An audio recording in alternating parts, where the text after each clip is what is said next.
All right, we should be good now. Good afternoon. Welcome to the Planning Committee of Wednesday, October the 20th. Additions to the agenda. We do have one addition, and I'll make it number 1A. It's a question on storage and construction bins with a possible referral. Any other additions to the agenda? See none. A motion to adopt the agenda as amended. Moved and seconded. Thank you. All those in favor? Opposed? It is carried. Thank you. Next, we have the minutes of the Planning Committee held on October the 5th. Were there any errors or omissions? Move adoption. Has been moved. Is there a seconder? Second. Thank you. I'll call the question. All those in favor? Opposed? It is carried. Thank you. Item number 1. Referral response, Spires Road Area, City Center Area Plan, and committee should have correspondence on table from Mr. Gonzalez with expressing some concerns about the disruption from construction and what are the mitigation that developers could do, questions about the parking, and questions about the new walking paths. So I'll turn it over to staff. Mr. Hopkins. Thank you, Madam Chair. I have nothing to add to the report. However, this report is heavy on analysis and responds to a number of referrals. As such, with your permission, I'd like to provide a brief summary to committee. Yes, please, go ahead. With respect to the report, it originally stems from a referral in September 2019, which requested staff to introduce special precinct design guidelines for Spires Road. Design guidelines were developed to encourage an urban townhouse character for the Spires Road area that incorporates traditional design references through pitched roofs. They were developed based on input from the city's advisory design panel. Those design guidelines were forwarded to General Purposes Committee in November 2020, along with amendments to the City Center Area Plan for the road network, with the intent to achieve design continuity in the Spires Road area, including updates to the road network to remove a number of planned road closures. A second report was also presented to GP at the same time, which proposed amendments to the conceptual park land use designation in the Spires Road area. At the meeting, both reports were referred back to staff to review a number of these issues. Staff have responded to these referrals with this report on table today. To begin with, staff are no longer proposing any changes to park land use designations in the Spires Road area. Secondly, staff are no longer proposing a reduction to the current minimum private outdoor space requirement of 37 square meters for high-density townhouse developments. Thirdly, in order to enhance pedestrian connections to the northeast and southeast corners of Spires Road, staff are proposing an additional access point from Garden City Road to Spires at the northeast corner of the area and realignment of the pedestrian linkage at the southeast corner of the Spires Road area. With respect to the requested density analysis, staff reviewed the existing stacked townhouse land use designation with 4-story, 6-story, and high-rise residential building typologies. Staff recommend maintaining the current high-density townhouse land use designation for the area because the existing lot and block configuration would more readily accommodate this form of development. High-density or stacked townhouses would allow for more flexibility in site planning over other higher-density housing typologies. It would also help to facilitate more tree preservation opportunities as well. Further, high-density townhouses would provide additional housing choice within walking distance to the Canada Line station, and the built form, massing, and scale of high-density townhouse developments are compatible with the existing single-family character in the neighborhood, allowing for a more comfortable transition as the area redevelops. Lastly, though staff are proposing to maintain the current land use designation for the Spires Road area to support the provision of affordable housing in the city centre, apartment building forms may be considered on a case-by-case basis and subject to council approval, where additional density is for rental housing and is tied to income thresholds. Staff would recommend moving forward with the special precinct design guidelines and the proposed amendments to the City Centre Area Plan that would address the road network and pedestrian linkages. Staff are available to answer any questions. Thank you. I will open it up to committee for questions. Questions from committee. Councillor Day. Oh, sorry, hang on, go ahead. Sorry, got your microphone, oh. It won't go on. There we are. I think it's on now. Wonderful, thank you. Thank you very much, Mr. Hopkins, for this thorough report. Hang on.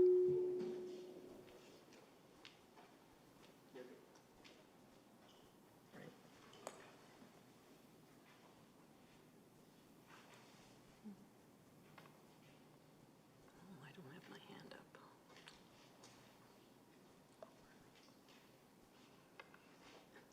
Just be a moment. Oh, it's Okay, It's not me. Okay. go good. ahead.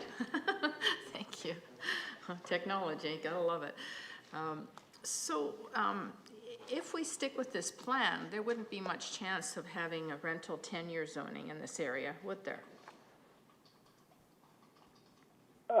Through the chair to Councillor Day, rental tenure zoning can certainly be applied where there's applications that would propose rental housing.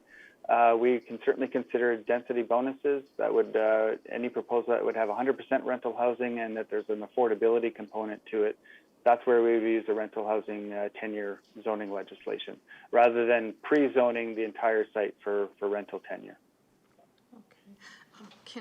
You were mentioning in here that the reason we couldn't go on option 3 for 6-story apartments is because it would be too hard to combine the lots, and you wouldn't want a long skinny section of lots. You'd need a square. I mean, can't we require that a potential redevelopment has more properties as opposed to one piece at the time? Through the chair to Councillor Day, certainly there's pros and cons to the various building typologies. 6-story building or even higher would require a lot more lot consolidation to make that happen. Because these lots are smaller single-family lots, as opposed to some other neighborhoods that had large rural lots that were a little bit more, it provided more opportunity to construct larger high-rise buildings. In this area, it's much more challenging to do so.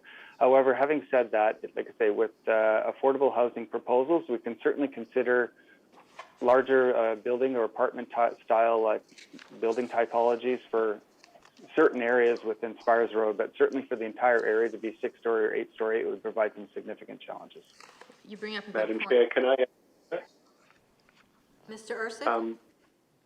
Thank you. Through you to Councillor Day. I think it's a number of factors that lead staff to recommend sticking with the existing designation. And, lot size and configuration is one. But to me, the more compelling argument is that you really don't have a lot of areas in Richmond where you can do townhouse development. And this area is a particularly unique type of townhouse development. It's a higher than normal density townhouse designation. And so this housing is, I think, far more suitable for families than, say, condos. And quite frankly, we have a lot of land that's designated for condos and very little for townhousing. And I think that to me, is the more compelling reason not to switch this area out for condos. And in the event that somebody wants to develop affordable rental housing, we would certainly, the report indicates that we would certainly be willing to look at a higher density and a condo form. And so that would be based on its merits. So if somebody was proposing to do true rental housing with rents tied to, say, Richmond median income, then we could certainly go to that form, and that might be a good trade-off for the loss of townhouse form. But we don't think that we should just carte blanche switch out the designation. And like John did mention, any time that we give away more density, or council gives more density for affordable housing, affordable rental housing, we do actually use rental tenure zoning to secure that housing in perpetuity. Okay, and I never thought about that, like Bennett Road and those big lots, I guess, were more conducive, but these lots really aren't that large. They're just city lots. Okay, well, thank you for all that. Appreciate it. Councillor McNulty? Good report and great analysis. And the pros and cons are there. However, I don't have a question, but I have a comment, if I may, on it. We can say all the reasons why we don't want to do anything with it, and I think I've made my comment that in this particular area, that we need to look at densification in this area, and we've got towers all around it, and we don't have any towers in it. We got a tower a block away, got a 10-story building meters away, and yet we're recommending high-density townhomes. And if you look at the two items under construction right now, just opposite Spires Gate, I dread to look to buy anything in there. I don't know how we let a development go at right angles to each other. But anyhow, my comment is I think we should be allowing all of the above, all four, in that area. I don't think we should designate it any one, because as soon as you do that, somebody reads and said, well, I can't build an apartment block. I think we should put them all in there. I think we should look at those roads very carefully, in and out of there, and I think they could change. And if people are assembling lands, there's no reason why, to be quite frank, the city couldn't send them a piece of road and have the road coming in and out of there. I think, I don't like the road design I see right now, to be quite frank with you. I didn't like it when it was done, Harold, 50 years ago. It's my suggestion. I'm not going to support strictly townhouses in there. I'd like to move a motion later for option number 5. And to be quite frank with you, you know, it's interesting, having been on this committee for some time. We're always worried about a developer assembling land. That's none of our bloody business what they do when they buy lots side by side or pay for it, etc. We're here to look at creating a good city. And if the developer chooses to go and assemble 6 lots or 5 lots or 10 lots or 1 lot or 2 lots, that's their business, okay? We shouldn't be trying to develop for them. And I think we should look at what use we want for it, what we're going to get out of it. I think we can get in this area some very good housing. With some study, we can add, if somebody wanted to build a tower, go ahead, sell the top 6 floors, but give us the bottom 6 for market rental and low-income rental. Whatever. There are all kinds of ways, and we leave that up to the architects. But to me, this whole area that we're doing, and eventually if we get over to Churchill Downs or over across the way at the end of Ackroyd, and somebody wants to develop and assemble, then I think we should go up. Right across the street from on Garden City, we've got you know, 5 towers. On the other side, you know, and so it can be done, but let's not us be developers and trying to develop ourselves. Let's look at what we want. We want to put people in the downtown core. We want families to be able to stay in Richmond. We want them to get affordable market rental. So let's look to build rental. To put townhouses, none of them are going to be rentable. And they're going to be $1 million a piece to buy or more, probably just as much as a house. And yeah, they got a suite in them. But is it looking at what we see in the next 10 years in this community, or the next 15 years, as it dovetails into Metro Vancouver's program where we need X number of houses, et cetera, whether they live in Richmond or they live elsewhere. Every community's got to start looking at increasing its housing stock. And I think this gives us a super opportunity with a multi-use, as opposed to saying you can't, you can't, you can't. Come up with a good program and we will consider it. You know, if somebody came in and said, I want to build I've got 8 lots along there and I want to build, you know, 200 all rental housing. I assume we'll fast track that and move it through as fast as possible so we can get it, even if it's 6 stories or 8 stories or whatever. I don't think it would go higher than 8, but I think we have to leave the opportunity. I'm not saying you put all towers in there. You might put 1 or 2. That's all it may be able to handle. But at least consider it if somebody is prepared to come along and doing it, as opposed to putting up barriers before we start. I think we've got to be wiser in terms of what we're looking at. And not just here, but everywhere else. So anyhow, those are my thoughts to the chair, and I don't know if there is any support for it, but I'm going to recommend later a motion to amend to include consideration of all 4, I should say. I guess there's 4, yes, there is 4. I'll come back to you, Councillor McNulty. Thank you. Councillor Steves. Yeah, thanks. Thank you for a fantastic report. This is what I was hoping we would get. I don't like the recommendation, but I like the report because I was concerned that we weren't looking for enough density, but you've shown us how we can do it. This, believe it or not, I've gone through the same debate at least a dozen times. The first time was in 1970, and we got a report exactly like this for Steveston, and we approved high-rises north of Steveston Park, but nobody wanted to build them, and we only got an 8-story Lions Manor. But this was the idea that we wanted to densify the downtown area. We wanted high-rises in the Brighouse area, and it was all single-family like this, and we managed to convince Air Beauty to build a tower or a tall building. I don't remember how big it was now, at Buswell Road, which was the first one in that area to go up.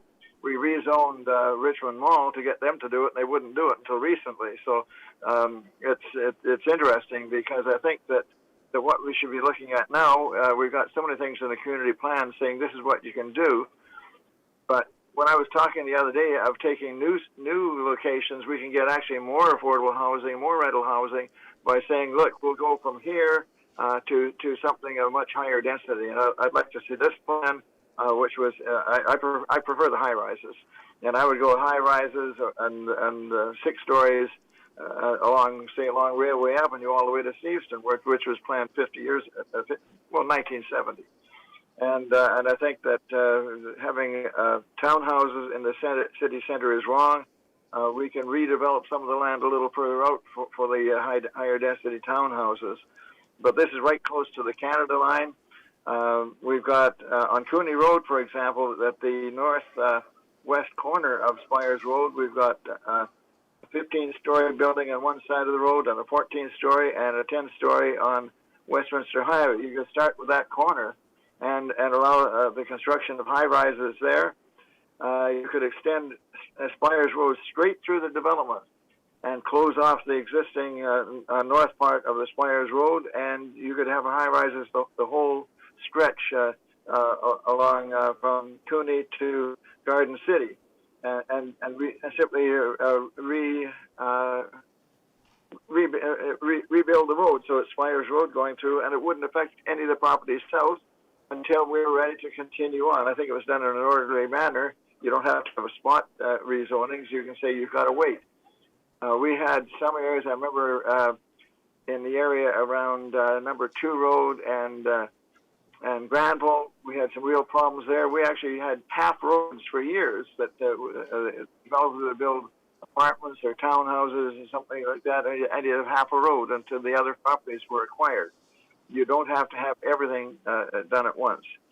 So my druthers would be to really, really densify this area and get extra special amount, 20% affordable units or something like that in the deal along the way. And simply, it says in the report that we could bring in the townhouses and make exceptions if somebody wants to build these more affordable units. I think we should simply make it a requirement that they build the more affordable units. So that's my thoughts on it. I say this as an ideal location for some major redevelopment, which is what we had when we did the downtown core.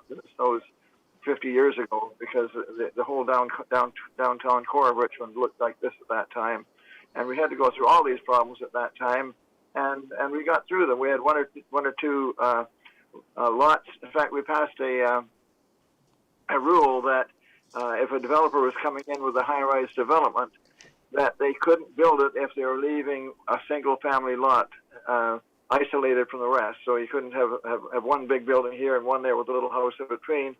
We wouldn't approve the rezoning until they made a deal with the owner to be able to acquire it and include it in their development. And we had a few like that, but not many. So I would certainly like to see us have the highest density possible. Madam Chair, if I may. Certainly we can take direction from Council about the designation that you want, but I would make a point that in the discussions that staff are having with developers today and that we've had in the recent past, we have indicated to them that 100% of units, additional units, are the result of additional density in this area, have to be rental and tied to a rent threshold. And we have suggested the median income for Richmond, which is about $70,000 to $80,000 family income. We have had quite a good response from developers to that. So my suggestion would be is if you want to move in the direction of higher density, that you go well beyond the 20% that was just suggested. As I said, our discussions to date with developers have been that all of the additional development density has to be below market rental. And if you move in that direction, I would suggest that you set the bar much higher in terms of the rental units. That sounds good to me. All right, any other discussion from committee? Councillor Hobbs? Yeah, thank you, Madam Chair. Just reaching for my hand there. Yeah, it was, thank you for the report. It was very detailed and kind of my first read of the Spires Road area, although it's an area that ever since I was a kid seemed ripe for redevelopment of some kind. But just a couple of quick questions. And you were just talking about it, Mr. Ersick. You were talking about the lower market rental and the moderate market rental, and you just pulled a number out that was, I guess, the moderate market rental threshold that's referred to in the report, I think on page 24. So my question is, I understand why we'd want to have a significant portion, either lower end market rental or moderate market rental, affordable housing, so to speak. But I think I just heard you talk about having it all geared towards that. And that does make me wonder, how about the market rental itself for people that might be able to rent something that isn't geared towards a threshold, whether it's lower end or moderate threshold, or the mean I think you talked about in Richmond. So are you advocating for not having any pure market rental? Mr. Ersick? Through the chair to Councillor Hobbs, I'm not advocating against any market rental, but my point was that in the discussions that we've had with developers to date, we have deliberately taken a hard line, or set the bar high is probably a better way to describe it, so that all extra density, bonus density if you will, would be dedicated to rental units that are geared to the median Richmond income, which is in the, John would have a better idea, but it's in the 70 to 80K range. In my opinion, if you can get that for all of the extra density that you're providing to a developer, in my opinion, you should take it, because that is a more valuable commodity, because there's the rents are simply lower. Now, there's nothing stopping a developer from using the floor space generated by the existing density that's in the area plan and allocating that to market rental units. But given the challenges that many people are facing finding rental units at affordable rates, particularly people on modest incomes, I think that if you can negotiate that, that's a better way to go than allowing market rental. Market rental can be anything. It can be from $1,800 a month for a one-bedroom unit to $4,500 a month for a fancy penthouse suite. So market rental in and of itself does not necessarily serve people who are struggling to find accommodation within Richmond.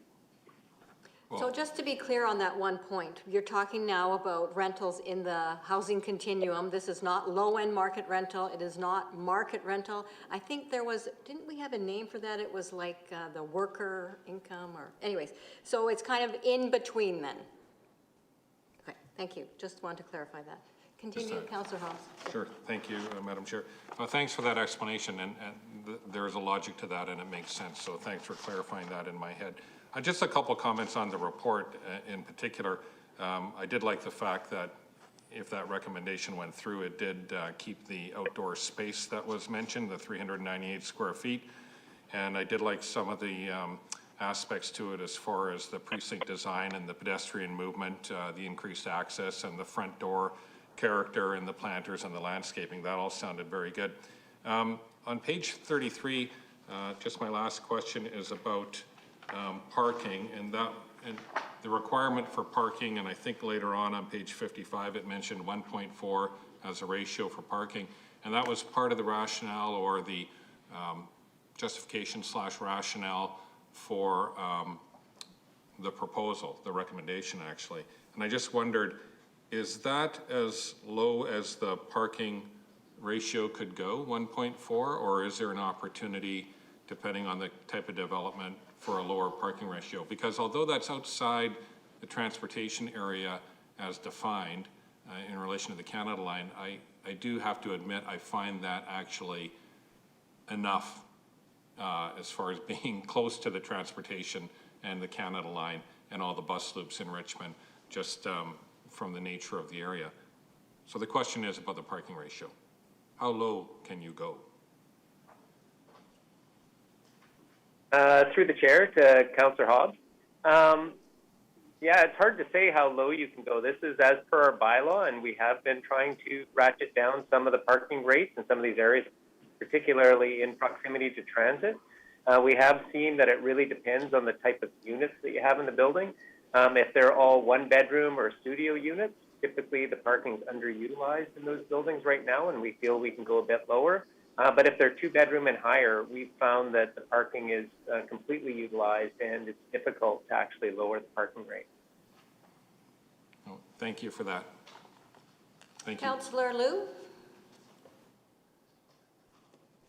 Thank you, through the chair. Thank you to staff for this. Just to take a little bit of a right turn here. The style. So it talks about this sort of pitched roof design, and I understand that we're looking for sort of more of a unified look within the neighborhood. And certainly, I've heard from people who live in the neighborhood that the mishmash of different developments coming in are not appealing to them. They would like a more uniform look. So, how was the pitched roof traditional style determined? Where it was, you talked about an advisory panel, but were any of the neighbors asked to be part of that, or were they polled at all on what they thought of that, or are we just sort of expecting that most of the neighbors, particularly single-family homes, are going to move away, and we didn't ask them? Through your worship to through you, the chair, to Councillor Liu. Actually, I'll probably defer that question over to either Steve Gawley or Edwin Lee, who were part of the advisory design panel review. Sure. Edwin, I don't know if you're able to respond to that question.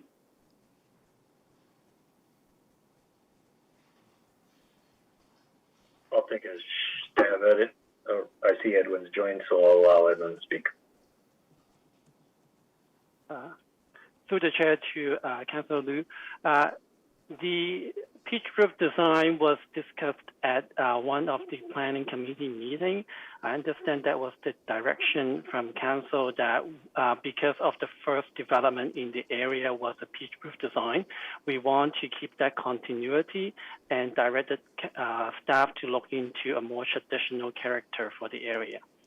Okay. And then Councillor Steves had talked about flattening them so that they could use that, but then I think staff has determined that it's still possible to do this design without, and still have enough outdoor space for everybody without flattening the roofs and using the roof space. That's where we've landed? Yes, through the chair to Councillor Liu, yes, we work with a couple of the architects working on projects in the area, and they need to revise the roof design slightly to enlarge the roof deck area in order to meet the minimum requirements. Okay, all right. And then my second question is, so given some of the talk from some of my fellow councillors here, talking about, adding a lot more density and that sort of thing, but then there's the suggestion that more units have to have been purchased up. And so would that then create the possibility that we'd end up with like that sort of last holdout person not selling, and then the rest of it's just next to empty lots for years until that person finally sells out or comes to an agreement, or, what kind of situation what might we be creating if we went down that road? Through the chair to Councillor Liu, certainly in those situations, we would want to try to avoid sort of those type of lots that cannot be developed. And through the negotiation process, we would certainly ask the developer to consider purchasing those properties that, that, like I say, could be sitting sort of still for a number of years without any sort of development options. So through the inquiry process is where we would certainly look at trying to have those properties part of a development concept. Okay. Madam Chair, if I may add to that, we're actually dealing with this situation on a site. It's not technically within Spires, but it's within an arm's length. We have a developer. He's acquired 7 lots, but there's an 8th lot and it's an orphan. So typically the city would require that the orphan lot be purchased and incorporated into the development.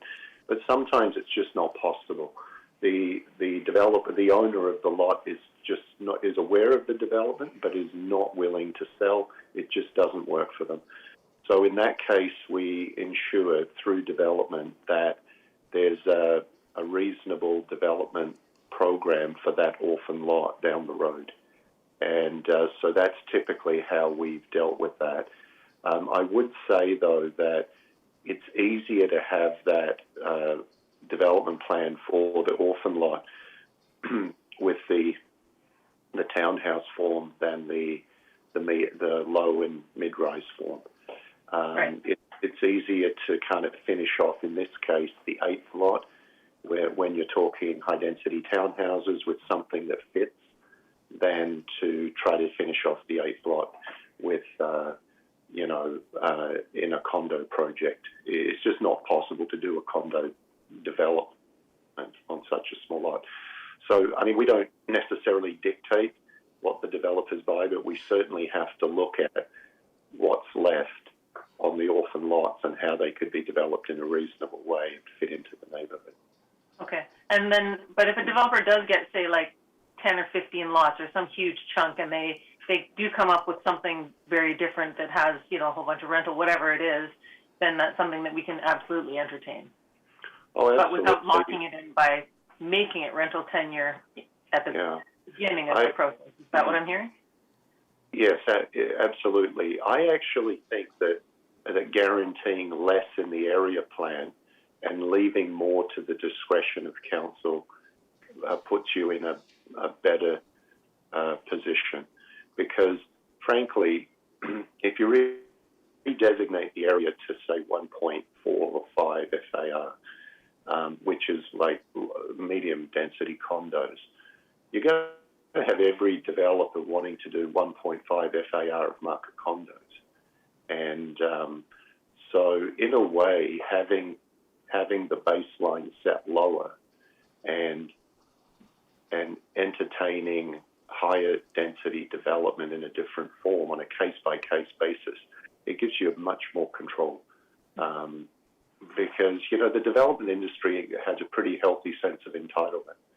And once they see a prescribed density, frankly, they want it in the form that has the highest selling price for them. And then it's all uphill from there. And then there'll also be more variety within the neighborhood itself, right? So some people own, some people rent, some people be whatever, but it's more mixture. And then the kids going to the school, there's more mixture of the type of kids going, like socioeconomic backgrounds and think of people. So, Through the chair, I think that's true because you would end up with some townhouse and some, condo development and serving different types of families and income levels. So yes, I think you would get more variety. Okay, thank you.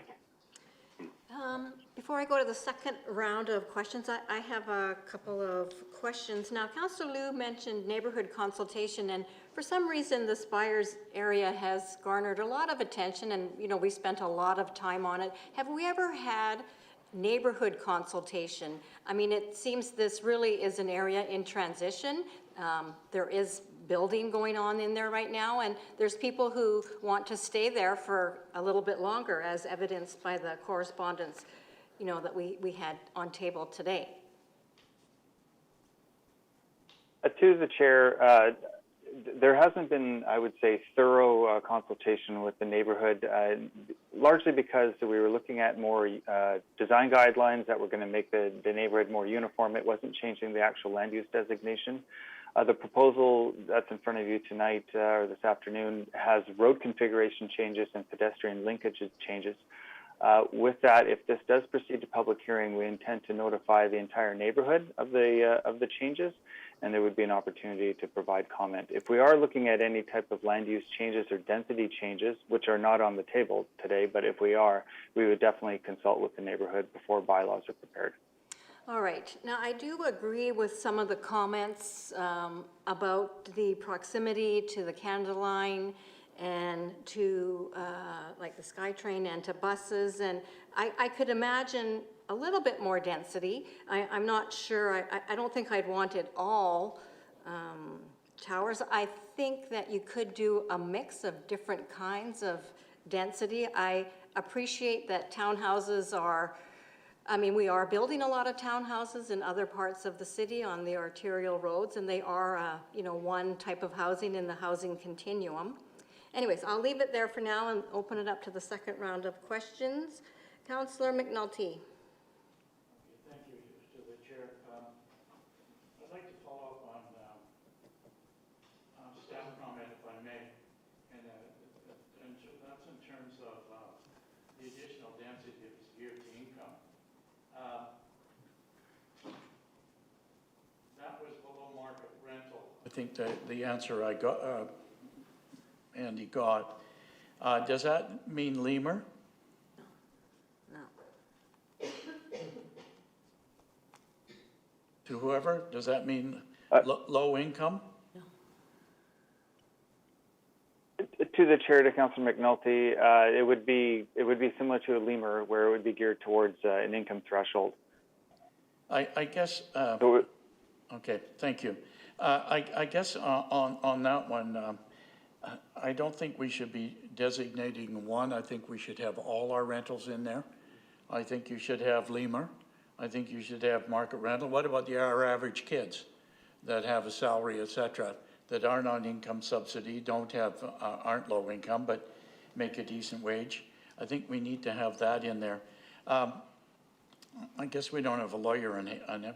What if we put a limit of for those that are building rental, but also possibly those that, let's say we have a mixture of increasing from 15, which we've got in the city center, but we designate this area at 20%.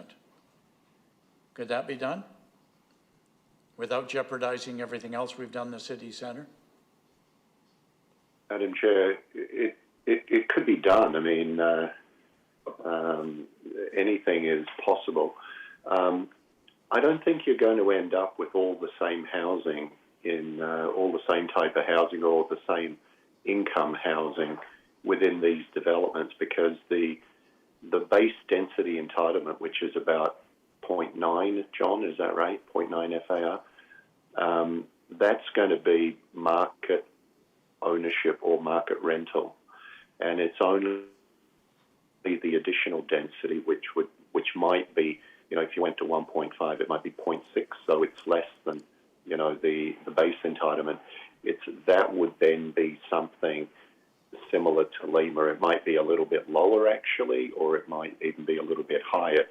Those details would be at your control when you receive the rezoning application. So I don't think that you run any risk here with the recommendations before you that, it's going to be all Lima and nothing for market rental, or,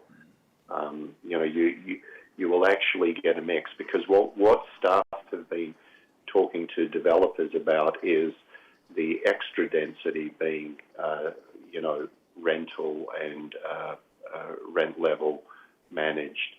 But we have not imposed that requirement on the base entitlement. Frankly, if we did, or if council does, you're going to hear about it. It won't take long for the development industry to push back on that. Okay. Madam Chair, if I could also add to that response to Councillor McNulty. Currently, the base density is 1.2 for stacked townhouses in the neighborhood. We have a market rental housing policy that would add or allow an additional 0.2 FAR. So you'd have a 1.4 FAR if you had 100% market rental, and we can negotiate even higher FAR if there's affordable rental involved in the proposal. Okay. All right. Thank you for that. I appreciate that. This area's proximity to parks all the way around it, a block away, and everyone from Cook School to our Garden City Park to the Garden City Lands Etc. and Canada Line. We'll see what we go. I appreciate all the other comments, but I thoroughly believe, again, I made my comment when instead of us being a developer and developing, I think we need to, myself, is look at that combination and mixture, but I also think we need to do a neighborhood consultation before we go further. We're dealing with their lives. People are already in various areas in Richmond asking about the value of their property where they bought and their life savings that have gone into it for them to live and for them to sell. They're getting nothing because it's zoned X, Y, and Z, and they'll never see anything. And what they would get for an apartment or a 3 or 4 bedroom place wouldn't buy them anything. They probably have to go out, I don't think even as far as Chilliwack, and you wouldn't even get it there. So I think we need to do that somewhere in the line to the chair. That should be done no matter what we do on this. But I also believe that the gearing of everything just to low income, I think we need to gear whatever to the average renter as well. And I think we can't everything be on the, I think we have to have our share of low income, don't get me wrong. I want to see that, but I think we would try to get something else too if we go with a combination. So when the time comes, make a recommendation. Thank you. Councillor Day?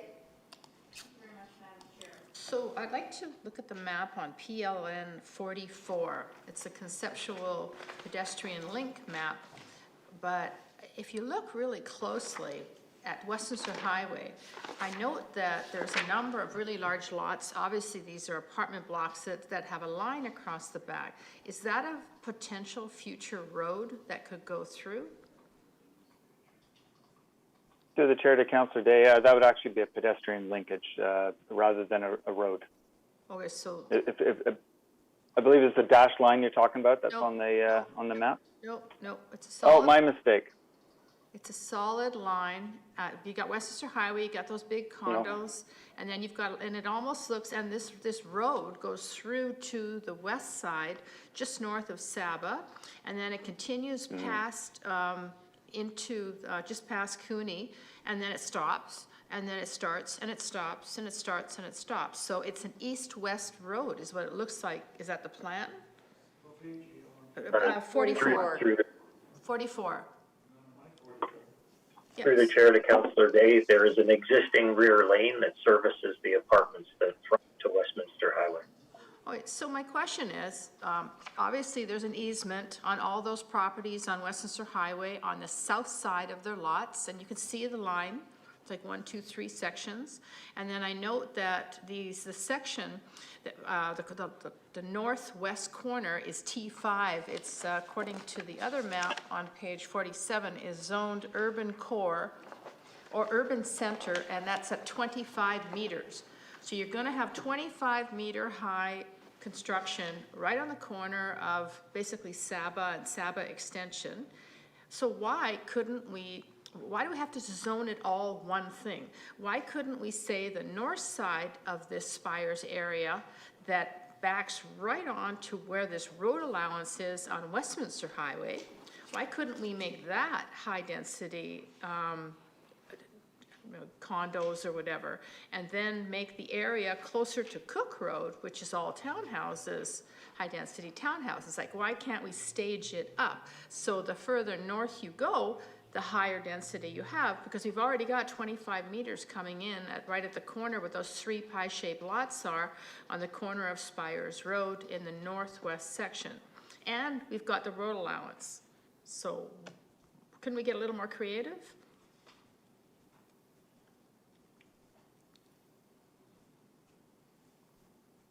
To the chair, to Councillor Day, certainly there's options for creativity here.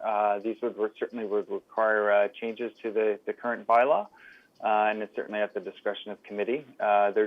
Once again, I think some of the density analysis we'll have to look at the possibility of higher densities along the northern portion of Spires Road. I suppose the question is I'm assuming the thought process is that any higher densities would have to be a rental housing proposal of some kind. So we'd have to look at either pre-zoning it or pre-designating it with rental tenure zoning, and perhaps leaving the rest as townhouse and negotiating on a case-by-case basis for higher densities. It does add an extra layer, but certainly could be considered. Yeah, well, I think given that we already have what appears to be the beginning of a road allowance, we could build on that. We already have the T5, which is 25 meters in the northwest corner. I think we probably need to go out. I agree with Councillor McPhail. We need to do a public consultation and see if a mixed use of all 4 options would be the best option. And I notice on your map on page PLN 45, you've moved Spires Road in to obviously allow for a larger development just west of Garden City. So given the changes that are happening, I don't think we're ready to make a decision on one option. I think we need to go back to the drawing board, get public consultation, and I'd like to see something happening with the north end of this development potential. Councillor Steves? Yeah, my comment earlier on the 20%, I was assuming Lemur, but because we've just adopted 15. But can we not, without changing the community plan, can we not make it a requirement that we either get Lemur or this median development for the average wage person, or some type of affordable units on 100% of the property, and require higher density? Can't we simply say that's the rule and do it? Through the chair to Councillor Steves, that is the current practice that we're taking right now with all development inquiries. Is we're negotiating essentially density for rental or affordable rental, and that would be brought forward to council for your consideration. So that is a practice that we're doing right now. Except for this situation, we're saying it can be the townhomes, and I just don't think that that's adequate. I've got to tell you the reason I'm really worried. I'm upset with what's happening in Metro Vancouver right now. Surrey, in a 5-4 vote, agreed to take 400 acres of rural land that wasn't put in the ALR because it was forest and environment, a river and trees and an incredible area with 14 farms in it, but most of it was an environmentally sensitive area. Metro Vancouver turned it down in 2011. We turned it down again in 2018. They wanted to put housing in it. We said there's no great need for housing. They came back this year and said we got no industrial land, therefore we want it rezoned for industry. And it passed planning last week in about a 7-4 vote, and obviously probably will be approved by the board next week. Every time we don't densify, whether it's industrial land and I've been arguing in favor of the 2-story buildings for industry. Now rezone everything or require a 2-story industrial, so we don't have to expand on our farmland to get that. But the same thing applies with housing. We're going to have a huge population increase. People are going to be coming from Afghanistan or anywhere around the world, and they're going to have to have some place to stay. We don't want them living out of town and having to drive into cities. We need the housing right here, and this is just an ideal location. And so I'd like to see us come up with something that guarantees that this will have affordable units, whatever it works out, whether it's FEMA or whether it's for average wage people, but it has to be a requirement for the whole area. And I'm hoping that that's something that we could work out, because right now we're desperate on a regional basis. Madam Chair, perhaps I can weigh in on that. Yes, we can do that. My suggestion would be that, well, obviously you would have to send this back. And even if you do it, I'm not sure that you'd have to cross your fingers regarding developments in Surrey, but you could do it by designating the area with a designation that essentially allows market units up to a certain density and market ownership units, and then market rental units for, the next segment of density, and then LEMA or rental units tied to median income. And you would also have policy that prohibits the underbuilding of a site. So you wouldn't want a developer coming along and cherry picking, taking his 1.2 of market condos and taking a pass on the other. So it would be an all or nothing type of designation. You could do that. We would have to take it back though. And frankly, we're on our 3rd referral here. So there would have to be, I think, some indication that there's a broad support for this, because honestly, this area is the size of a postage stamp and it's consuming a lot of resources. So, but it could be done, but we would have to protect against a developer underbuilding and then, and just taking the, cherry picking the good stuff and leaving the other. I would not recommend you pre-zone it ever. My recommendation would be that you designate it in the community plan, because there are a lot of servicing and other requirements that are dealt with through rezoning.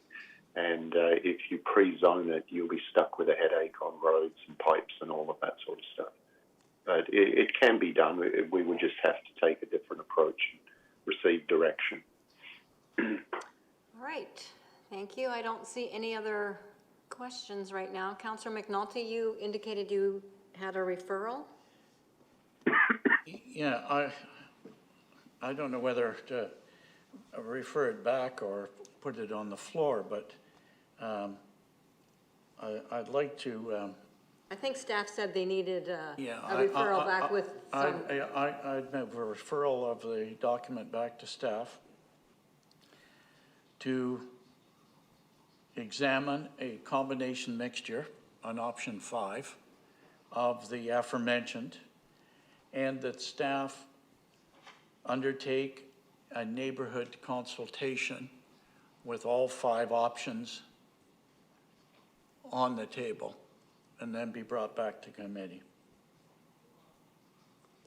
Did you want to include the comments that Mr. Ersick said about protect against underbuilding, market the range of, as has been discussed? Yes, Yeah. but that wouldn't be discussed with the neighbors. No, but Yeah. I mean... Yeah, no, all of the comments that have been made earlier, I think it's important that they're all there, but I believe a neighborhood consultation of 5. Let's see if we can get a seconder. Sorry. Is there a seconder for that? Seconded by Councillor Day. Continue, Councillor Yeah, McNulty. I think that comments have been brought up all over. There are pros and cons for all parts of the quadrant, and the key there is that we have an opportunity to not only just get rental, but we also can get units in the downtown core for people to purchase if they wish.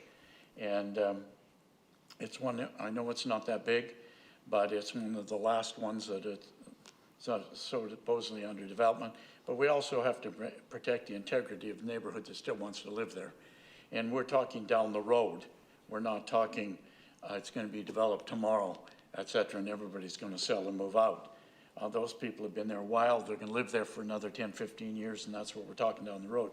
But we've got to establish the potential for it down the road. So I think the combination is an option that I think needs to be at least considered.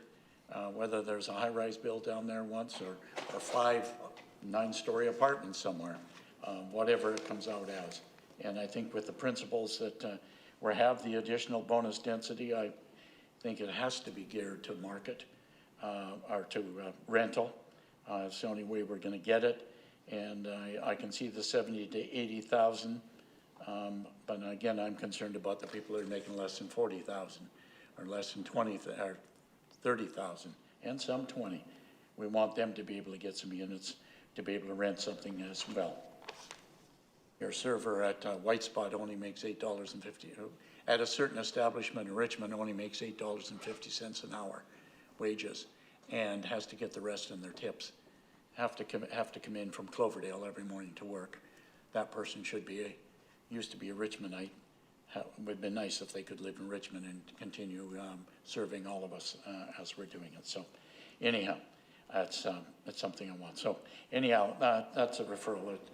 And if others want to add items to the referral, I'd be more than happy to accept them. Councillor Day? Thank you, Madam Chair. And just a question to the mover of the motion. Mr. Ursic did say that he would need basically consensus from planning committee that we are looking at tying rentals to density, and it's an all or nothing proposal. You can't just piecemeal this.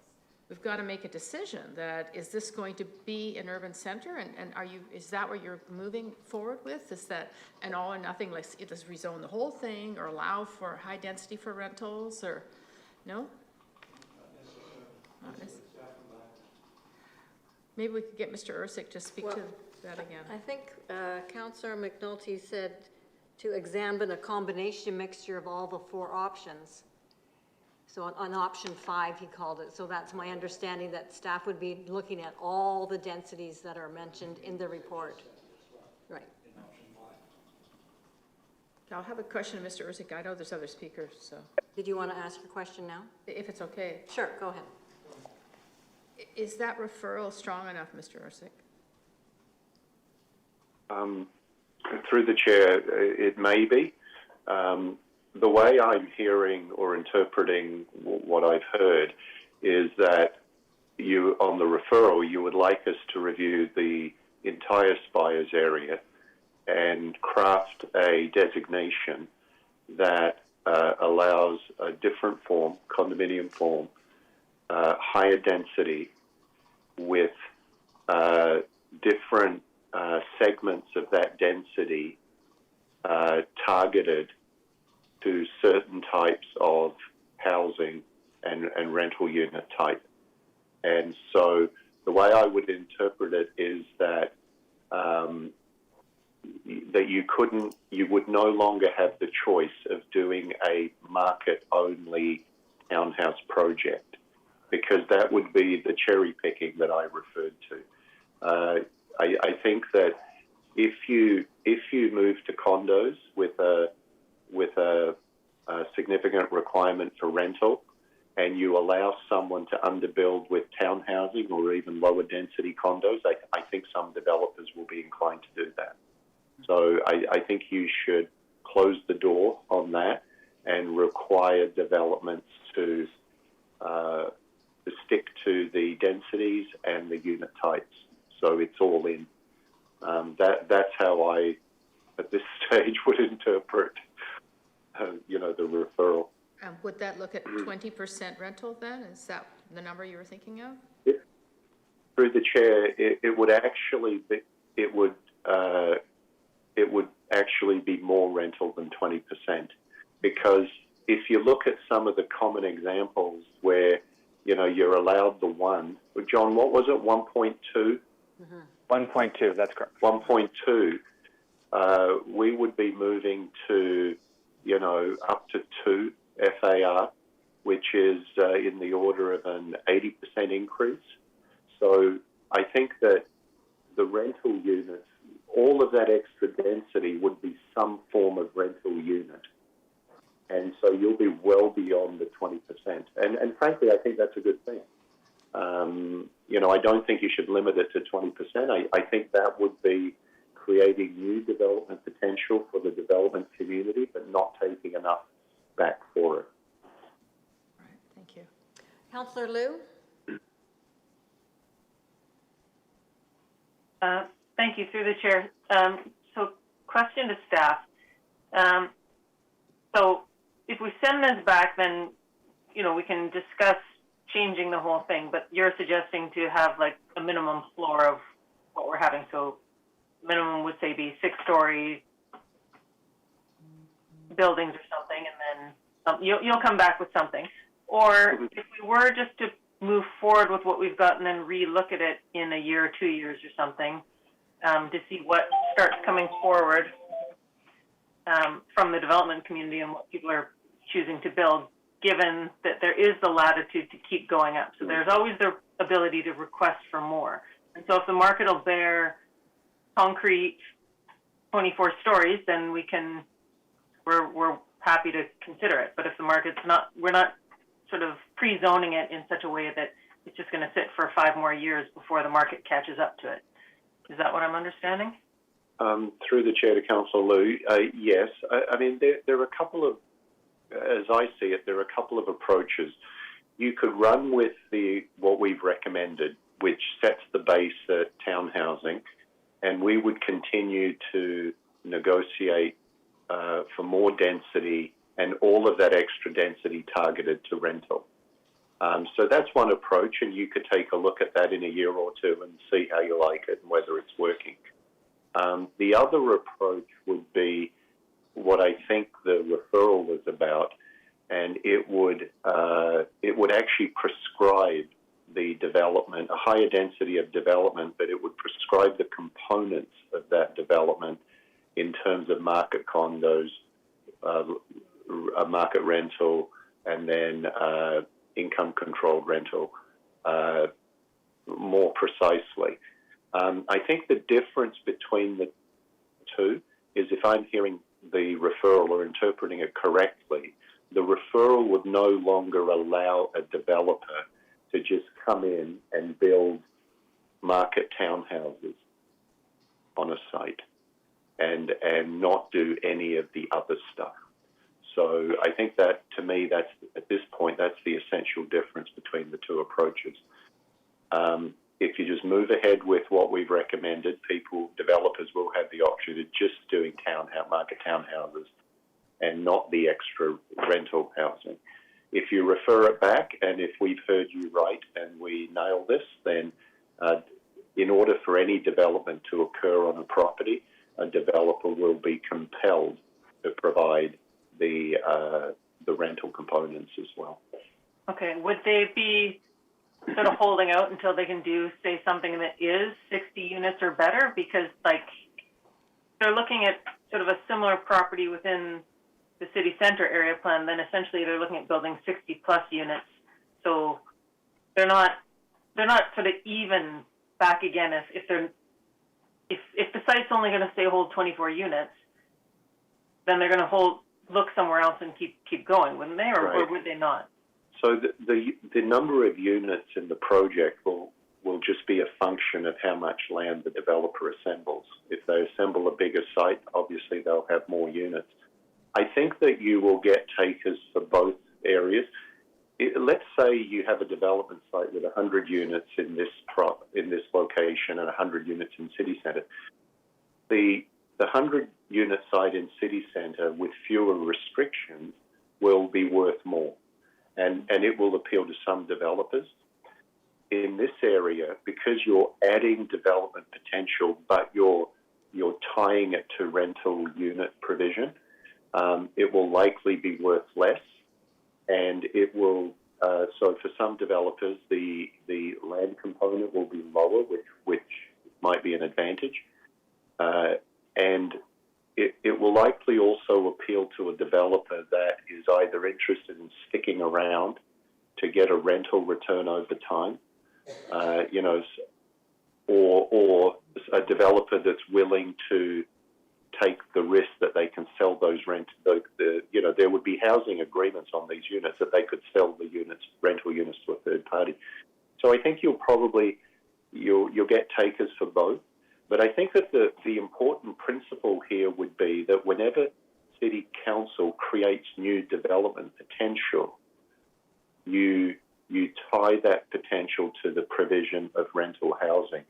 And that is actually a theme that we're developing to bring to you as part of the proposed official community plan review. If you change the rules on developers by trying to force them to do rental with density that's always been allocated for condos, they will definitely react to that. But I think that the city, whenever the city creates new development potential in a neighbourhood or a new neighbourhood, I really do think that the future is to tie that additional development to some form of affordable housing in its entirety.